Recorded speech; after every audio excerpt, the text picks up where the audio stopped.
cela, et à leur oui, Seigneur, ils ouvrent les yeux. La guérison est donc liée à la foi, à leur foi, et elle s'appuie sur leur foi. Qu'ils vous advienne selon votre foi. Frères et sœurs, la foi ouvre donc les yeux. La confiance en Jésus rend alors possible la lumière. Ils étaient plongés par leur maladie, par l'aveuglement, dans les ténèbres de la nuit, dans les ténèbres du péché. Mais par leur foi, ils retrouvent la vie, ils retrouvent la lumière, ils peuvent de nouveau contempler les œuvres du Seigneur. Frères et sœurs, en ce temps de l'Avent, nous sommes invités à nous reconnaître parfois comme ces aveugles. Coïncidence ou hasard, nous voici aujourd'hui tous plongés dans le noir. Et comme je le disais, nous apprécierons mieux la lumière lorsqu'elle viendra. Nos yeux sont souvent fermés par nos peurs, même s'ils sont souvent ouverts. Nos habitudes, nos péchés nous aveuglent et nous empêchent de voir l'action de Dieu dans notre vie.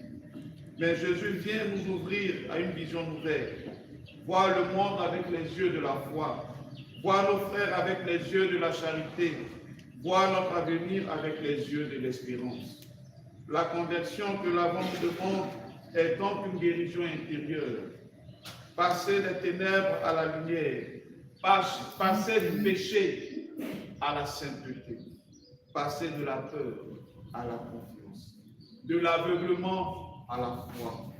Comme les aveugles de l'Évangile, osons également nous aussi crier vers le Seigneur. Fils de David, prends pitié de nous et croyons qu'il peut nous ouvrir les yeux. Oui, frères et sœurs, le temps de l'Avent nous invite à une conversion et chacun de nous sait ce qui le rend aveugle. Chacun de nous sait ce qui l'empêche réellement de marcher vers le Seigneur. Osons donc prier vers lui pour cette transformation intérieure, pour ce changement radical de vie, pour pouvoir accueillir l'Emmanuel qui vient. Que cette Eucharistie soit pour nous un moment de lumière, de clarté, d'illumination pour reprendre le chemin de la marche vers le Seigneur. Que le Seigneur éclaire nos regards, qu'il nous guérisse de nos aveuglements et de nos péchés et qu'il nous rende témoins joyeux de sa lumière dans le monde.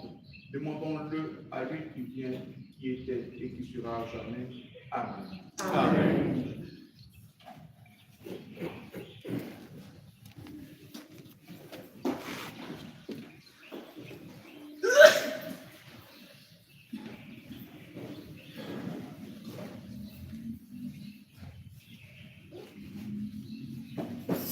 Souviens de toi, Seigneur, et nous venons d'ouvrir ce que ta main nous donne par amour et par bonté. Souviens de toi, Seigneur, et nous venons d'ouvrir ce que ta main nous donne par amour et par bonté. Seigneur, reçois ce pain et reçois ce vin. Seigneur, ce sont les fruits de nos travaux humains. Seigneur, reçois ce pain et reçois ce vin. Seigneur, ce sont les fruits de nos travaux humains.